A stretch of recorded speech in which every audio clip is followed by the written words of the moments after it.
మరో travels bus ప్రమాదానికి గురైంది. అర్ధరాత్రి ప్రయాణికులందరూ గాఢ నిద్రలో ఉండగా స్లీపర్ బస్సు అదుపు తప్పి బోల్తా పడింది.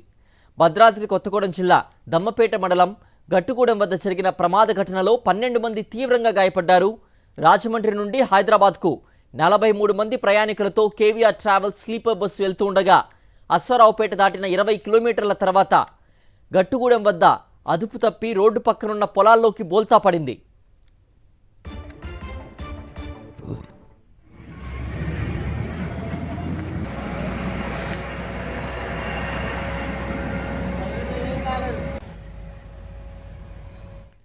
అర్ధరాత్రి ప్రయాణికులందరూ గాఢ నిద్రలో ఉండగా ఒక్కసారిగా బస్సు తిరగబడిపోవడంతో చీకట్లో ఏం జరిగిందో కూడా అర్థం కాని స్థితిలో ప్రయాణికులు ఒకరిపై ఒకరు పడిపోయారు.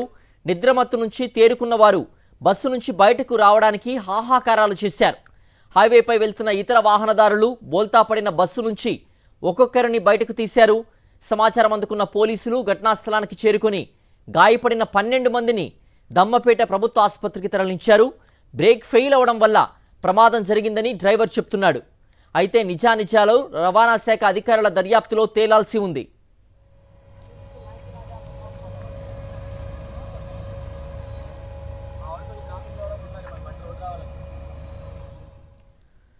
మరింత సమాచారం మా ప్రతినిధి మహేందర్ అందిస్తారు. మహేందర్, 12 మంది గాయపడినట్టుగా చూస్తున్నాం. ప్రభుత్వ ఆసుపత్రికి తరలించగా తెలుస్తుంది. వారందరినీ వారి ఆరోగ్య పరిస్థితి ఎలా ఉంది? బ్రేక్ ఫెయిల్ అవ్వడం వల్ల ఈ ప్రమాదం జరిగిందని డ్రైవర్ చెప్తున్నారు. వివరాలేంటి?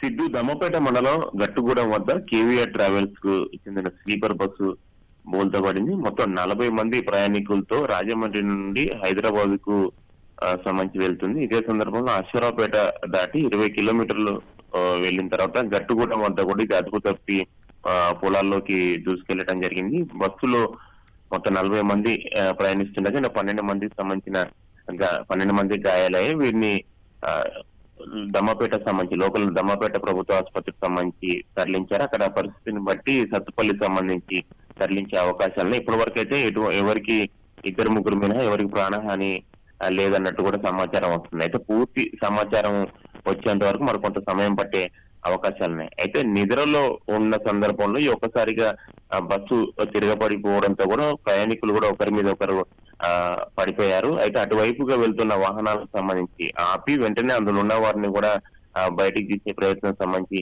చేశారు.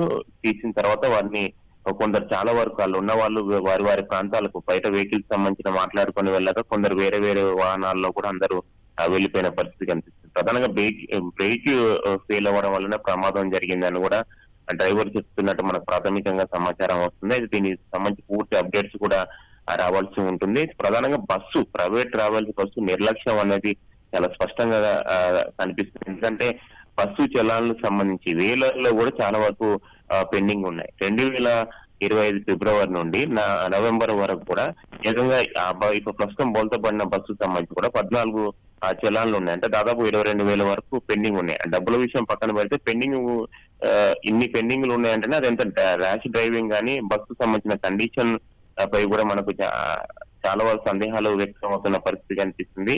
ఇటీవలే చాలా వరకు బస్సు ప్రమాదాలు జరుగుతున్నా గానీ ప్రైవేట్ ట్రావెల్స్ సంబంధించి రవాణా శాఖ అధికారులు చాలా నిర్లక్ష్యంగా వ్యవహరిస్తున్నారు. ఇది ప్రమాదం జరిగినప్పుడు హడావుడి చేయడం తప్పితే తర్వాత దీనికి సంబంధించి ఎటువంటి ఫిట్నెస్ విషయంలో మాత్రం నిర్లక్ష్యంగా వ్యవహరిస్తున్నారు. ఈ బస్సు అరుణాచల్ సంబంధించిన ప్రదేశం ఈటానగర్ లో రిజిస్ట్రేషన్ సంబంధించి అయింది. కట్ట శ్రీదేవి అనే పేరు మీద. అయితే చాలా వరకు ఏపీ నుంచి నిత్యం హైదరాబాద్ కు ప్రతిరోజు రాజమండ్రి నుంచి హైదరాబాద్ కు వెళ్తూ ఉంటాయి ప్రైవేట్ ట్రావెల్స్ బస్సు.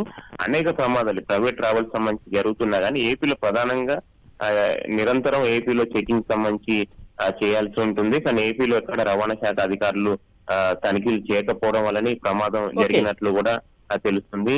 చాలా వరకు నిర్లక్ష్యంగా ఏపీ అధికారులకు సంబంధించిన నిర్లక్ష్యం ఉంది. అదే తనిఖీలు చేస్తే ఈ బస్సు మీద ఎన్ని క్షణాల విషయం అనేది బయటకు వచ్చే అవకాశం ఉంది.